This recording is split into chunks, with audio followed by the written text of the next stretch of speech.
মাটি খুঁড়রে কুরকুর করিয়া মাটি খুঁড়রে থাক। গান শেষ। কুরকুর করে মাটি খুঁড়রে। এখন খুঁড়তে খুঁড়তে যখন বন্ধ করছে আবার আরো পথ ধরছে। খুঁড়তে খুঁড়তে খোঁড়া কেন বন্ধ তুমি করো রে, খুঁড়তে খুঁড়তে খোঁড়া কেন বন্ধ তুমি করো রে, খুঁড়তে খুঁড়তে বন্ধ করো কেন? এই বেসাল এখন বন্ধ করছে, এখন কাছে কাছে এখন কাকড়া ভাগতেছে, এখন আবার সুর ধরছে। এবার কেন পালা সরে ঠ্যাং ভাঙিয়া দেব রে, এবার কেন পালা সরে ঠ্যাং ভাঙিয়া দেব রে, চাইতেছিস কাকড়া তো ঠ্যাং ভাঙিয়া দেবো দাঁড়া।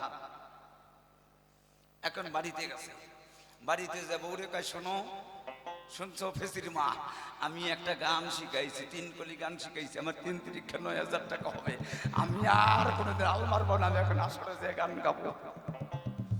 কয় গান শিখাইছো? কয় হ্যাঁ।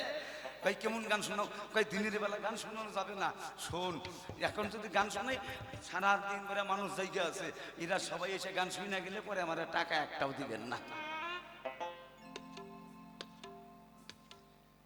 রাত্রে শোনাবো। এখন যখন রাত্রি 12টা বাজছে তখন ও গান শুরু করতেছে, আর এদিকে ওই যে কইছে কাশতে কাশতে মরে যায়।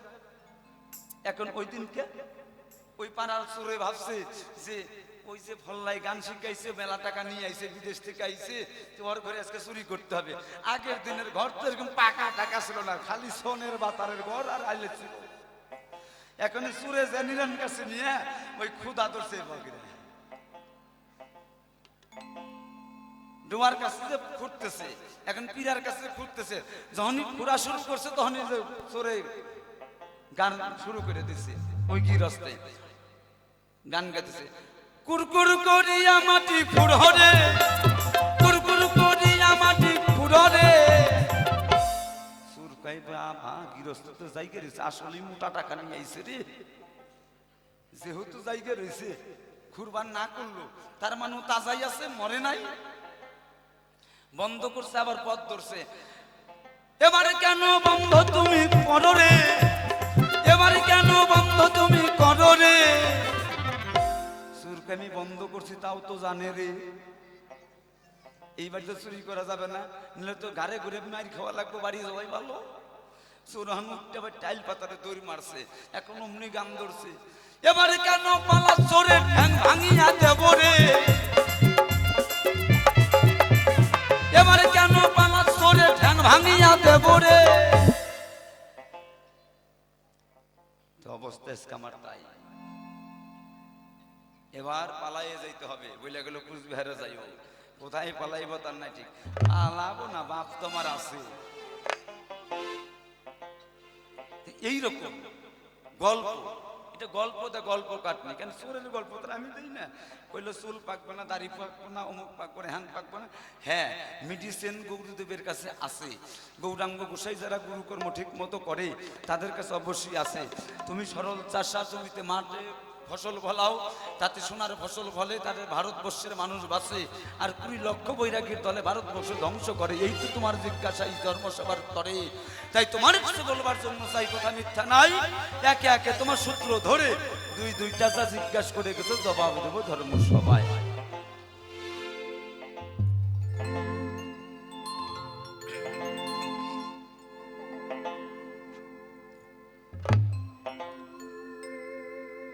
দীক্ষা নেই কেন?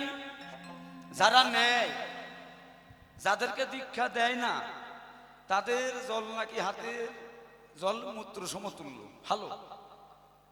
শুধু সেটাই নয়, তার মধ্যে আরো কিছু তারতম্য আছে। শুধু সেইটাই নয়, অনেক জিজ্ঞাসা করে গেছে, জিজ্ঞাসার মধ্যে অনেক কিছু পাওয়া গেছে, তাই পরিপাটে তার জবাব দিতে হবে।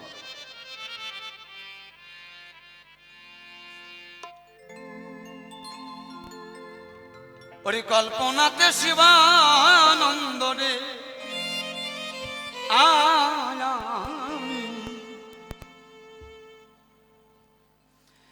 ওরে বসতি বিদ্যানগরে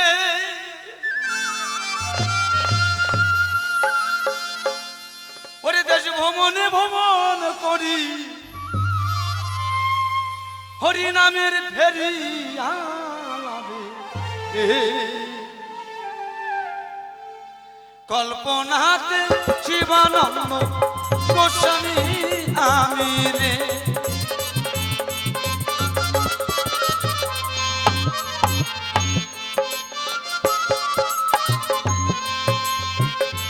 ওই যে বিদ্যানগরে বাসি আমি তোমারে জানাই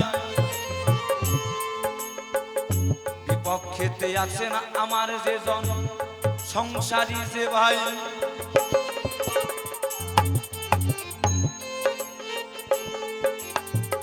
সোনার ফসল ফলা ভালো বলে গেলে বরাবরই তোমারই কথার সূত্র ধরে জবাবটাকে সারি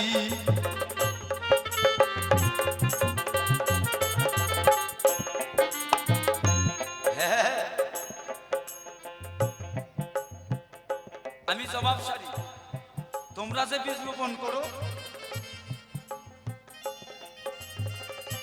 এই বীজে মানুষ বাঁচে না এই দেহটা বাঁচে যে সোনার ফসল ভারতবর্ষে ধান পাট ঝিঙ্গা পটল ইত্যাদি হয় এই বীজে বীজ বপন করলে কিন্তু রক্ত মাংসে গড়া দেহ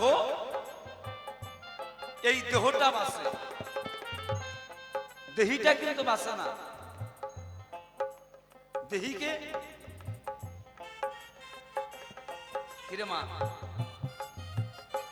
দেহটা বাঁচে দেহ কোনটু আর দেহি কোনটু এই না দেহের মধ্যে দেহি লুকাইয়া রয় তোমার কথার পরিপ্রেক্ষিতে এবার ওই যে ধর্ম সবাই কয় নিতাই গৌর হরি বল হরি বল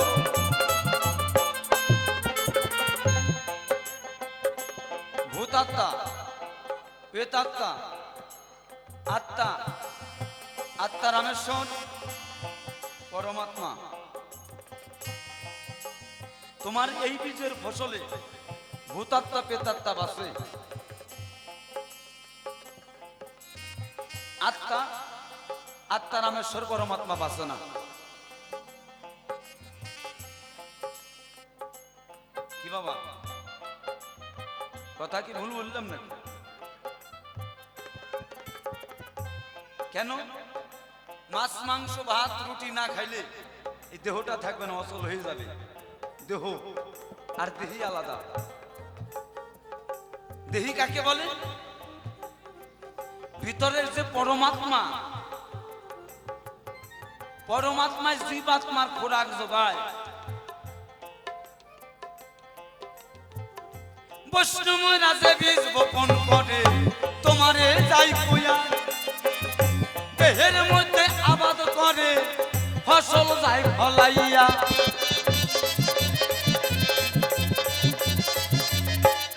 সেটা কি বীজ কৃষ্ণ নামের কৃষ্ণ অঙ্কুরের বীজ কর্ণে ঢেলে দেয় সেই দিনে সেই বীজেতে মানুষ দেখো জ্ঞানের অঙ্কুর পায় হরি বল হরি বল জ্ঞান একটার জন্য কৃষ্ণ নামের বীজে এবার বিবেক সে জায়গায় জিজ্ঞাসা করে নাই মন্ত্র কয়বার নেন শুদ্ধ তো হয় মন্ত্র কয়বার নেন মাতৃ জঠরে থাকতে একবার মন্ত্র মন্ত্র তখন একবার গোবিন্দের কাছে হেঁটো মুন্ড ঊর্ধ্বপথে যখন সদাই থাকো বসে তাই আমার শ্রী গোবিন্দের আরাধনা করো ভূমিষ্ঠ হয়ে যেন কৃষ্ণ গুণ গাই।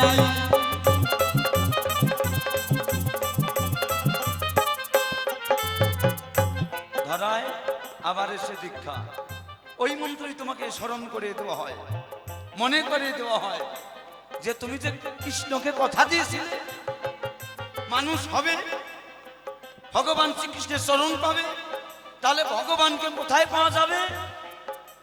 মঠ মন্দিরে না, বৃন্দাবনে গেলে রাধা পাওয়া যাবে না, নবদ্বীপে গেলে গৌরাঙ্গ পাওয়া যাবে না।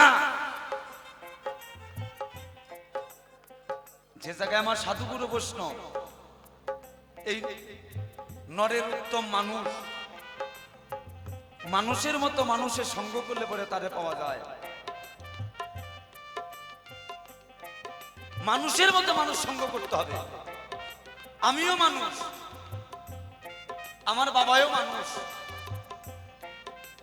আমি তারই পুরুষে জন্ম, তারই শুক্র, তারই বিচ্ছে, কথাটা একদম শুক্র। কিন্তু আমার বাবা তো কীর্তন করে না। এই জায়গায় তাত্তন দেখো বৈষ্ণবের বীজের রায়, বৈষ্ণবের কাছে একটু নিবেদন সবাই, একটু রাধা নামে একটু হরি গুণ গাই। তাই গৌর হরি বল।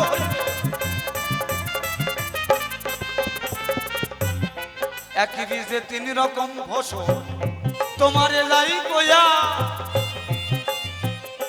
একই বীজ তিন রকম ফসল। ওই একই জমিতে কোন গাছ দেখবেন কুকুরা লাগে গেছে, কোন গাছ দেখবেন বল বলা হয়েছে, সার তো একরকমই পড়ছে নাকি, জমিটা তো চাষ করছে। তাহলে ওই এক মাটির মধ্যেই কেন কোনটা কুকুরা লাগছে, কোনটা পাতা ভালো, কোনটা সবল, কি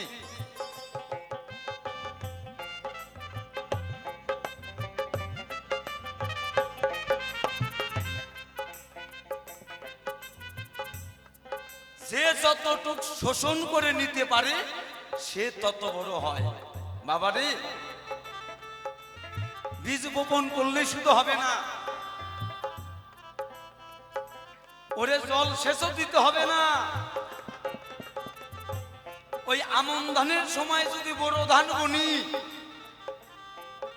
তাহলে কিন্তু সেই রকম ফসল হবে না। আয়ুষ আমন বড় ধানের মতো করে সময় বুঝিয়া জ্যোতিষীর মন্ত্র লয় কৃষ্ণ নামে দাহিকা শক্তি লইয়া,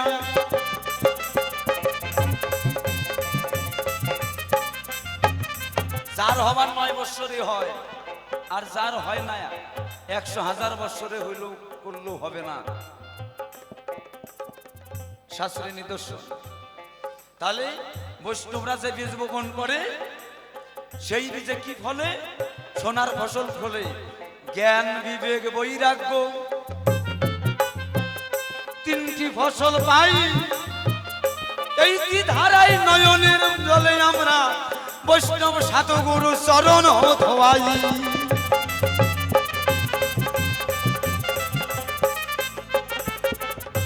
এই যে বৈষ্ণবরা যে বীজ বপন করে, এই বীজে এই ফসল ফলে।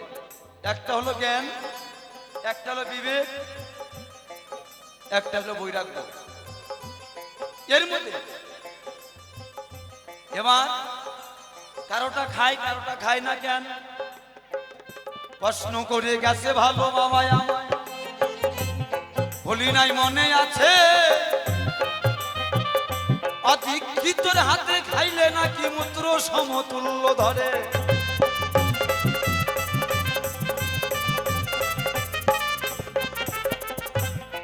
শুধু সেটাই নয়, দীক্ষা নেওয়াটা দিয়ে খাওয়া, দিয়ে খা। কাকে দিতে বলছে? আমার গোবিন্দকে যে কথা দিয়েছিলি তাকে একটু দিয়ে খা, তার নাম দীক্ষা। দিয়ে দিয়ে খা, দি যোগ খা, দিয়ে খা। এই এক অর্থ।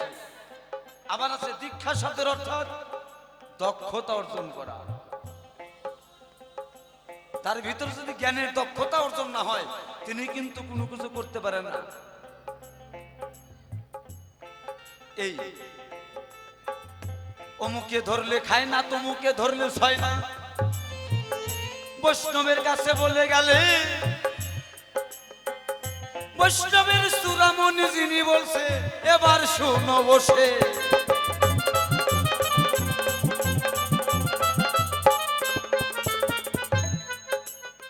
হ্যাঁ, আমার ভগবান বৈষ্ণব সাহিত্য আমার গৌরাঙ্গ মহাপ্রভু স্বরূপ দামোদরের পর্সায় যে শেখ মুসি ডোম সামান, শেখ মুসি ডোম সামান, আমার প্রশ্ন কাউকে না করে নেই, তোরা সবাই আমার। সেটাকে বৈষ্ণব সাহিত্যের উৎকৃষ্ট ব্রাহ্মণ আমার গৌরাঙ্গ মহাপ্রভু এই সোয়া ধোয়া বাইর বৈষ্ণবে করে নাই, এই সোয়া ধোয়া বাইর করছে তোর ব্রাহ্মণ সমাজ। বৈষ্ণবরা সোয়া ধোয়া সবই খায়, ওরে ওর মতো করে দিলে মনটাকে শুদ্ধ করে শুদ্ধ প্রেমে যদি ভক্তির জোরে যদি বাধা যায় তাহলে বৈষ্ণব কাউকে বাঁধে না রে সংসারে। তাই প্রেমানন্দে হরি বলে সেই বৈষ্ণবে সবার হাতে খা। আমরা লোক দেখানো কিছু বৈষ্ণব কি বলবা,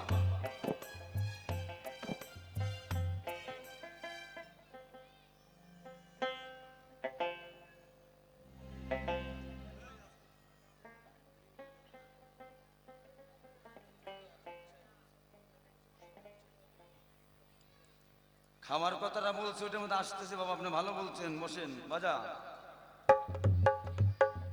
খাবার নিমন তিনটা আগে আগে আপনার সমস্যায় ভেঙে দিতে চায়। খায় খাই কারা? খাই আমি, আমার মতো পাপিষ্ট যারা তারা খায়, আর ব্রাহ্মণ যারা সেবা করে, কথা আমার নেবেন। আর বৈষ্ণব যারা তারা খায়ও না সেবাও না, তারা পায়। বৈষ্ণবরা কি পায়? ভক্তি জোরে দিলে পরে তারে ভক্তি নিবেদন করে তুলসী পত্র দিয়ে হা গোবিন্দ বলে যখন বাহু তুলে নয়নের জলে সেবা পাইতে পারে। খাওয়া আলাদা আর সেবা আলাদা, আর পাওয়া আলাদা। পায় কে পায়? কে কাকে পায়? আমার পাওয়ার জন্য গৌরাঙ্গ মহাপ্রভু এর জন্য বাদ দিয়েছে। বৈষ্ণব সাহিত্যে বলেছে, কি বলছেন? জাতপাতের বালাই নয়। হ্যাঁ হ্যাঁ বাবা, জাতপাতের বালাই নয়। হ্যাঁ, কে হারি কে মুসি কে ডোম আমার তা নয়। আমার ভালো লাগলো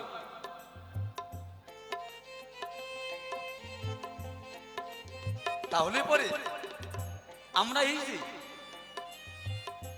হানাহানি মারামারি করি এটাই সব নয়। তৎকালীন 525 বছর আগে তখন খুব জাতের জাতাজাতি ছিল। সেটা কি? ও ধরলে খাবে না, ও নিচু জাতি, ও উচ্চ জাতি। জাতপাত নিয়ে খুব যাচাই করতাম। সেই পূর্বের বেদটা কিন্তু রয়ে গেছে। এই যে বেদাচারে সমাজে বাধ্য হই পুরোহিত দর্পণে পাই, এই ব্রাহ্মণ সমাজ তখন বলছে তুই নিচু জাত, তুই জাতে কাঁপালি, তুই জাতে নমো, তুই হালদা, তুই আমারটা ছবি না দিলে আমার জাত চাই, আমার বৈষ্ণব চন্ডালে রাধে বৈষ্ণবে খাই, হিংসা নিন্দা ছেড়ে দিয়ে বৈষ্ণব সবাইকে বলে একবার হরি গুণ গাই। আরে তখন যখন ভগবান গৌরাঙ্গ মহাপ্রভু আসলেন, একে ধরে ওকে ধরে, আই তোরা সবাই আমরা একসাথে মিলে আয়, আমরা ভাই ভাই দেহের সাধন করে লাভ নেই, একটু আত্মার সাধন কর। তাই কে বলে মানুষ মরে, মানুষ মরিলে বিচার হবে কার? আমি বুঝলাম না ব্যাপার, পঞ্চ আত্মা পঞ্চ রূহ হিসাবেতে দেখতে পাই, দুই হতে হয় একের জন্ম তাহার খবর নাই, একজনকে একজন হলেন আমার ওই শ্রী গোবিন্দ দেখো সদাই বলে যায়। তখন সেই ব্রাহ্মণ সমাজ গৌরাঙ্গকে এক ঘোড়া করে করে দিলেন, এক ঘোড়া করে দিলেন। ওই নিমাই গৌরাঙ্গ মহাপ্রভুর মা কেঁদে কেঁদে বক্ষ ভাষায় বলে, বাবা আমরা উচ্চকুলে জন্ম ব্রাহ্মণ, তুই আর ওদের দলে যাসনি। সেদিন মহাপ্রভু বলেছিলেন,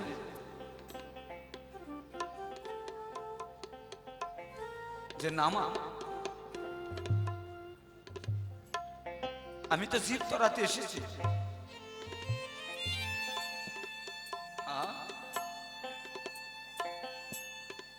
আমি কলির জীবের ঘরে ঘরে যাব গুরু রূপে গিয়ে, আমি গুরু রূপে গিয়ে গোবিন্দর স্বরূপ ধরে আমি জীবকে মন্ত্র সোহারি দিব করণে, আর সেই মন্ত্র হচ্ছে কৃষ্ণ নামের দাহিকা শক্তি দিয়ে জানো।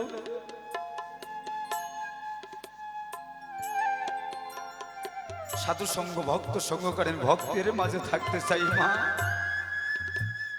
আরে হেমদণ্ড বাহু তুলে আমি ভক্তবৃন্দ লয়ে সংকীর্তনে মেতে থাকতে চাই।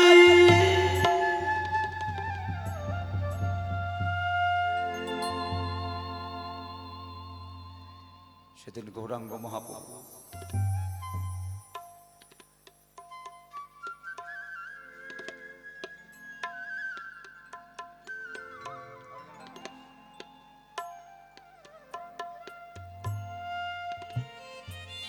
ব্রাহ্মণদের হাতে পায়ে ধরে বলছেন, তোমরা আমাকে একটু আমাকে তুলে নাও, আমাকে এক ঘোড়া করে দিও না। এই যে এই যে এই যে এই যে এই যে হরে কৃষ্ণ জয় রাধে ও মা, এই যে জয় রাধে, এই যে এই যে এই যে, হ্যাঁ তোমাকে কি বলা হচ্ছে? ভালো না লাগলে উঠে চলে যাও, তুমি না থাকলেও গান চলবে, চলে যাও, আমার এত ভক্তের দরকার নাই। যার ভালো না লাগলে উঠে চলে যাও, তোমাদের ভালো লাগার জন্য শিল্পী আছে, আসবে। আমার ভালোই ভালো না, ওই ভালো করে দেখছি কিচ্ছু হলো না আমার, ওই ভালোর জন্য আজকে ছেলে মেয়েগুলো অবাতে যাচ্ছে, এটা আমার দুঃখের বিষয়। আপনি তো শুনবেন না, আরেকজনকে শুনতে দেবেন না, এই অপরাধের ভাগি আমাকে করবেন না। মাত্র চরণে ধরে কই, সংসারে মায়াবদ্ধ জীব থাকিস, সংসারে তো কৃষ্ণ নাম করলে শ্রবণ করতে পারিস না, একটু ভক্ত সঙ্গে সেটু কৃষ্ণ নাম কর, আত্মার একটু শান্তি দে, দেহর শান্তি শান্তি নয়। পরমাত্মা যদি জীবাত্মামুখী হয়, সেই জীবাত্মাই নিয়ে যাবে পরমাত্মাকে।